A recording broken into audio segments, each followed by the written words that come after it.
Na terra de Uz, outrora tranquila e próspera, habitava um homem cujo nome ecoa através dos séculos com a força da perseverança e da fé. Jó, um nome que viria a simbolizar a aprovação humana e a inabalável confiança no divino. A Escritura Sagrada o descreve com palavras de profunda reverência e exaltação. Íntegro e reto, temente a Deus, e que se desviava do mal. Imagine por um instante sua vida, abençoada com uma riqueza imensa, talvez além da nossa compreensão moderna, com milhares de ovelhas e camelos, bois e jumentas, e uma multidão de serventes. Uma prosperidade que era não apenas material, mas também um sinal visível do favor de Deus sobre sua vida de retidão. Sua vida familiar era igualmente plena, cercado pelo amor de seus filhos e filhas, uma descendência que era sua alegria e orgulho, e sua saúde robusta, uma vitalidade que parecia inabalável. A descrição bíblica pinta o quadro de uma existência que parecia, aos olhos humanos, perfeita, uma fortaleza de retidão e bênçãos, intocada pelas aflições comuns da vida.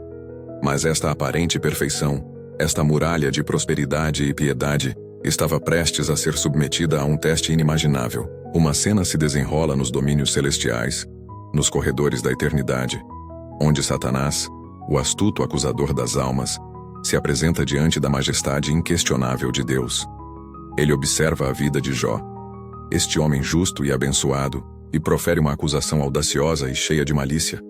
Sugere, com a sutileza de uma serpente, que a fidelidade de Jó não é genuína, que sua devoção é condicionada.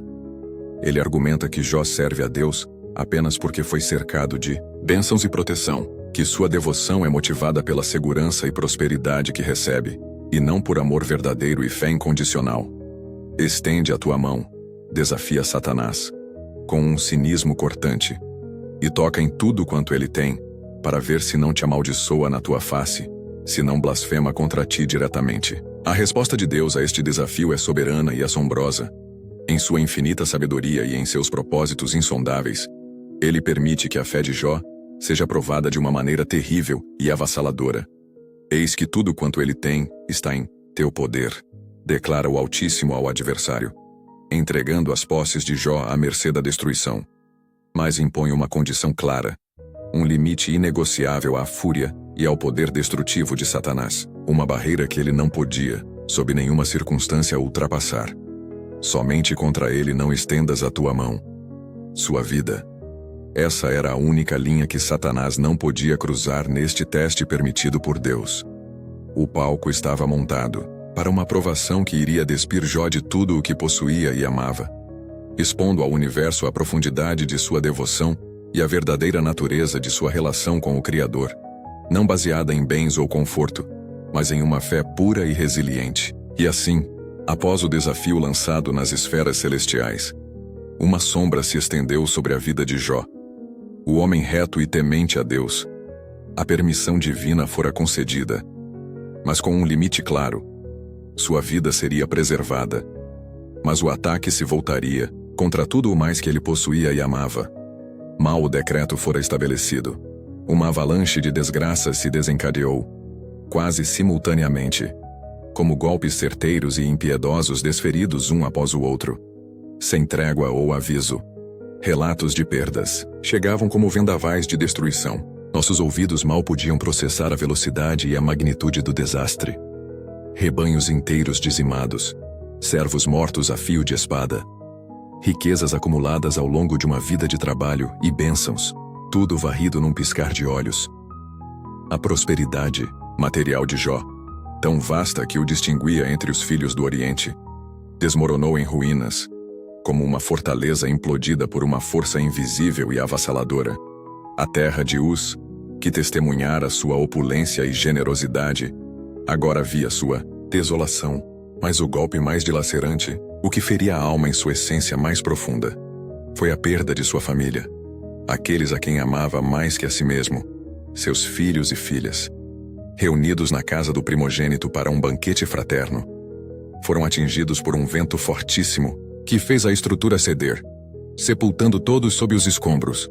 O pilar de sua afeição e esperança na terra foi arrancado de forma brutal e irreversível. Nenhuma consolação humana parecia possível diante de tamanha perda, diante de tal calamidade. Que reação se esperaria de um mortal? Desespero absoluto, revolta amarga, maldições contra o destino ou contra a própria existência. Mas o que presenciamos em Jó foi algo que transcendeu a compreensão comum. Sim, ele rasgou suas vestes. Um sinal universal de luto e dor profunda. Sim, ele lamentou. Porque a perda era real e o sofrimento humano era genuíno em seu coração. Contudo, em meio ao lamento e à desolação, ele inclinou-se e adorou. Adorou aquele que permitira que tudo isso acontecesse. Suas palavras ecoaram com uma força e uma fé que desafiavam a própria lógica da tragédia. Nu saí do ventre da minha mãe e nu voltarei, disse ele com uma resignação que não era fraqueza, mas reconhecimento da soberania divina. O Senhor o deu, e o Senhor o tomou. Bendito seja o nome do Senhor. Que declaração mais poderosa de confiança e aceitação da vontade de Deus. Mesmo quando essa vontade parecia trazer apenas dor e privação, sua fé permaneceu inabalável nesta situação terrível, tornando-se um farol de confiança e fé em Deus para todas as gerações que viriam. Ele perdeu tudo, mas não perdeu sua devoção ao Altíssimo. O sofrimento de Jó não encontrou seu fim nas primeiras provações.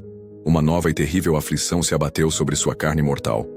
Ele foi atormentado por uma doença dolorosa, uma praga que o deixou coberto de feridas de pés à cabeça, em constante e excruciante agonia. Uma dor implacável, que corroía sua paz e consumia suas forças a cada momento que passava. Imagine a pele rompida, em carne viva, sem um único ponto ileso em todo o seu corpo. Uma tortura incessante, que transformava o simples ato de existir em um fardo quase insuportável. Não era apenas a perda de bens ou família, mas o próprio templo de sua alma, seu corpo, estava sob ataque brutal. Cada respiração, cada movimento, reverberava com a pungente dor das chagas abertas. Era a personificação visível de seu tormento, e assim o encontramos, não em sua casa, não em meio aos seus. Jó sentou-se em cinzas, um lugar de luto profundo e humilhação. Assentado na poeira, na desolação, um retrato pungente da miséria humana. E ali, sob o peso da dor física e da perda avassaladora, ele buscava algum alívio primitivo. Coçando suas feridas abertas, não com delicadeza, mas com a aspereza de cacos de cerâmica. Uma imagem de desespero total. A cerâmica áspera contra a pele ferida. Um ato desesperado para mitigar a coceira insana, mesmo que causasse mais dor. Era a crueza do sofrimento exposta. A fragilidade do homem diante da enfermidade implacável. Nessa profunda solidão de dor e cinzas, vieram buscá-lo, seus amigos Elifaz, Bildade e Zofar. 3 homens que se propuseram a vir para o consolar. Vieram de longe, movidos talvez pela notícia de sua desgraça, ou talvez pela genuína afeição que nutriam por ele nos dias de sua prosperidade. Chegaram e viram a cena. Viram Jó, seu amigo respeitado, transformado por doença e luto, sentado na desolação das cinzas, coberto de feridas. A visão deve ter sido chocante, talvez quase irreconhecível. E diante de tamanho quadro de sofrimento, as palavras falharam, eles se sentaram. Simplesmente sentaram-se com ele. Ali, nas cinzas, sob o céu que testemunhava a dor de Jó, seus amigos sentaram-se em silêncio. 7 dias e 7 noites, dizem as Escrituras, sem que um único deles proferisse palavra alguma. Um silêncio pesado, carregado de perplexidade e dor compartilhada. Não havia conselhos, não havia acusações. Apenas a presença silenciosa, compartilhando o peso insuportável daquele sofrimento sem paralelo. Era um silêncio de respeito, ou talvez de puro choque e incapacidade de compreender a profundidade da desgraça que havia caído sobre um homem tão justo. Compartilhavam a dor não com palavras, mas com a sombria, silenciosa companhia. Uma quietude que falava volumes sobre a magnitude da tragédia de Jó. Que momento solene de dor mútua! Eis que a quietude que pairava sobre as cinzas de Jó começou a se dissipar. Aqueles que vieram para compartilhar o luto, sentados em silêncio, por longos dias, agora ergueram suas vozes, não mais como consoladores compassivos, mas como inquisidores movidos por uma compreensão distorcida do sofrimento. Elifaz, Bildade e Zofar, outrora amigos em dor, tornaram-se advogados de uma teologia inflexível. Sua convicção era clara e implacável. O sofrimento avassalador de Jó só poderia ser fruto de pecados ocultos, de transgressões não confessadas, que atraíram a ira divina sobre ele e sua casa. A mensagem ecoava sombria: Jó, você deve ter pecado. Você deve se arrepender para que esta calamidade cesse. Esta era a lente pela qual viam a mão de Deus na vida de seu amigo sofredor. Uma visão fria e acusatória. Sobre Jó, já prostrado pela doença repugnante e pelas perdas indescritíveis, abateu-se agora o peso das palavras de seus companheiros. Amigos que deveriam oferecer alívio, ofereciam acusações veladas ou diretas. Eles não podiam conceber um sofrimento tão imenso sobre um homem verdadeiramente justo. Sua lógica humana ditava que a punição de Deus sempre seguia ao pecado. E assim, eles pressionavam Jó a confessar, a reconhecer uma culpa que ele sabia não possuir em relação à causa de seu tormento. O palco estava montado para um debate profundo e agonizante. Jó, dilacerado pela dor física e agora pela incompreensão e julgamento de seus amigos, encontrou força para responder. Seus discursos irromperam de uma alma em agonia, em meio a uma perplexidade avassaladora. Como poderia ser isso? Ele sabia de sua integridade, de sua devoção a Deus. E, no entanto, estava mergulhado em um sofrimento sem precedentes. Seus lamentos eram um grito por justiça, um anseio por entender o propósito por trás de sua dor. Ele expressava a angústia de sua alma, a sensação de abandono, o desejo de apresentar sua causa diante de Deus, não para negar a soberania divina, mas para compreender o porquê. Apesar da dor lancinante, apesar da pressão esmagadora de seus amigos para que confessasse pecados que não eram a raiz de seu sofrimento, Jó se agarrava a uma esperança tênue, mas firme, uma convicção interior de sua retidão e, mais importante, uma fé inabalável em Deus. Mesmo que os caminhos de Deus lhe parecessem misteriosos e duros naquele momento de trevas, ele não cedeu à visão limitada e acusatória de seus amigos, mantendo sua integridade e sua confiança final no Senhor do Universo. Mas entre os clamores e acusações, ergueu-se uma nova voz. Era Eliú, um jovem espectador, que falou com uma perspectiva diferente daquela dos amigos mais velhos. Ele não via Deus apenas como um juiz punitivo, mas sim como um ser que usa o sofrimento como uma ferramenta, buscando a restauração e a transformação na vida humana. Eliú insistiu que Deus se comunica conosco de muitas formas, e por vezes é através da dor que ele nos chama de volta para si, buscando purificar e ensinar. Em meio a toda aquela discussão, Jó ainda carregava em sua alma o anseio profundo, a busca incessante por entender a razão de tanta dor e perda. Ele clamava por uma resposta do próprio Altíssimo, por uma explicação para o inexplicável, por um vislumbre da justiça divina por trás de seu tormento. E o céu ouviu. De repente, não com as respostas que Jó esperava, mas com uma manifestação poderosa, o Senhor respondeu do meio de um redemoinho. Uma voz que abalou o deserto, uma presença esmagadora que colocou toda a criação em perspectiva. Deus não explicou o porquê do sofrimento de Jó, mas lançou perguntas que revelavam sua incomparável soberania e poder. Onde estava Jó quando a terra foi fundada? Quando as estrelas da manhã cantavam juntas? Quando o mar rompeu de dentro do ventre? Quem deu limites às águas? Quem proveu alimento para o leão? Quem conhece o caminho da luz? Perguntas após perguntas sobre a criação, sobre a vastidão do universo, sobre o controle absoluto de Deus sobre cada detalhe da natureza. A sabedoria humana de Jó, antes tão ponderada e justa, parecia pó diante da majestade divina revelada naquelas indagações.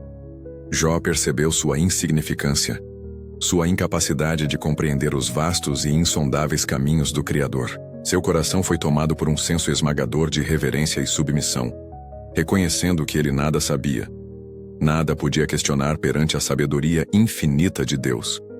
A busca por entender deu lugar à adoração, à perplexidade, à rendição, total à vontade soberana do Senhor dos Exércitos. Era a humildade diante do inquestionável.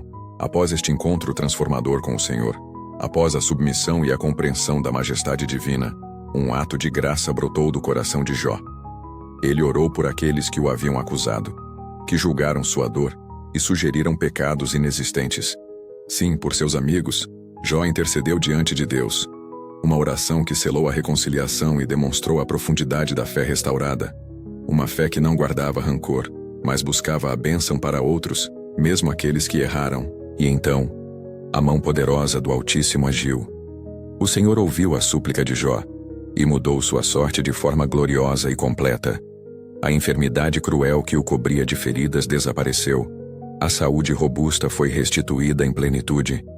E não apenas a saúde física foi restaurada, mas também tudo o que ele havia perdido foi devolvido em uma medida superabundante. Seus bens, sua vasta riqueza, foram dobrados. O Senhor deu a Jó mais do que ele possuía antes das provações, demonstrando sua capacidade ilimitada de restaurar e abençoar. A casa de Jó, antes vazia de risos infantis e da presença de entes queridos perdidos, foi novamente preenchida. Uma nova família lhe foi concedida, filhos e filhas que trouxeram alegria e esperança renovada. Uma nova geração nasceu sob sua bênção, um testemunho vivo da fidelidade de Deus em meio à devastação. A história de Jó, com suas profundas dores e sua gloriosa restauração, ecoa através dos séculos com uma lição essencial.